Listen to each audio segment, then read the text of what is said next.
মানবাধিকারের নাম করে যারা এই গোপনীয়ভাবে মিটিং করছে, এটা আমাদের বোধগম্য হয়েছে। আমরা ইতিমধ্যে অবগত হয়েছি। আমরা ইনশাল্লাহ আমরা এটা আইন শৃঙ্খলা বাহিনীর সাথে কথা বলে আমরা এই ব্যবস্থাটা অতি শীঘ্রই আমরা নিব। আর আমরা সবাই প্রস্তুত রয়েছি এই নির্বাচনের জন্য, সর্বমত আমরা প্রস্তুত রয়েছি ইনশাল্লাহ। আপনারা জানেন নির্বাচনের আর মাত্র মাঝখানে একটা দিন বাকি আছে। তো আমরা বিভিন্নভাবে খবর পাচ্ছি, আমাদের কানে আসছে যে বিভিন্ন মানবাধিকার সংস্থার নামে, আমি যদি আরও স্পেসিফিক বলতে চাই, যেমন চন্দন দেব আছে এখানে, উনার নেতৃত্বে মানবাধিকার সংগঠনের নাম করে আরও অন্যান্য বিভিন্ন মানবাধিকার সংস্থার নাম করে পলাতক আওয়ামী লীগের নেতাকর্মীরা নওগাঁতে আবার সংগঠিত হচ্ছে। তাদের অনেককেই, যাদেরকে 5 আগস্টের পরে দেখা যায়নি, তারা অনেকেই ফিরে এসেছে। তো এইরকম একটা মুহূর্তে আমরা আসলে একটু শঙ্কার মধ্যে আছি যে তারা যেহেতু আবার আসতেছে এবং তারা সংগঠিত হওয়ার চেষ্টা করছে, আমরা মনে করি নির্বাচনকে সামনে রেখে তারা কোনো নাশকতার একটা পরিকল্পনা করতে পারে।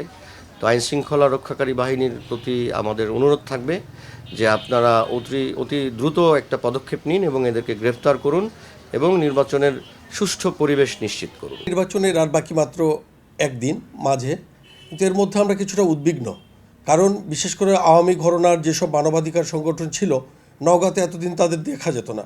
হঠাৎ করে আজকে যতটুকু জেনেছি যে তাদের একটা নতুন কমিটি দিয়ে একটা সংগঠন নওগাঁতে মানবাধিকার কমিটির পরিচিতি সভা আজকে করেছে এবং সারা নওগাঁতে তাদের উপস্থিতি দেখা যাচ্ছে। আমি কিছুটা উদ্বিগ্ন। প্রশাসনকে বলবো, নওগাঁ জেলার প্রশাসনকে বলবো যে আপনারা উদাসীন না থেকে এ বিষয়ে সতর্ক থাকতে হবে এবং সুদৃষ্টি রাখতে হবে, যেন এই মানবাধিকারের নাম করে এই আওয়ামী ঘরানার যারা এর আগে যারা বিভিন্ন সময় গত 18 সালের নির্বাচনে মানে ইঞ্জিনিয়ারিং করেছেন, তারা আমাদের এই দীর্ঘ 17 বছরের আন্দোলন সংগ্রামের পরে আমাদের যে কাঙ্ক্ষিত নির্বাচন, সেই নির্বাচনকে কোনোভাবেই যেন বাধাগ্রস্ত না করতে পারে।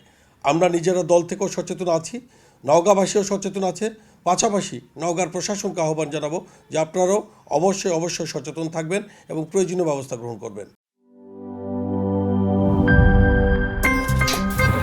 আমার একটা স্মার্ট সিদ্ধান্তে 25% গ্যাসের খরচ কমেছে। ভাবছেন কিভাবে?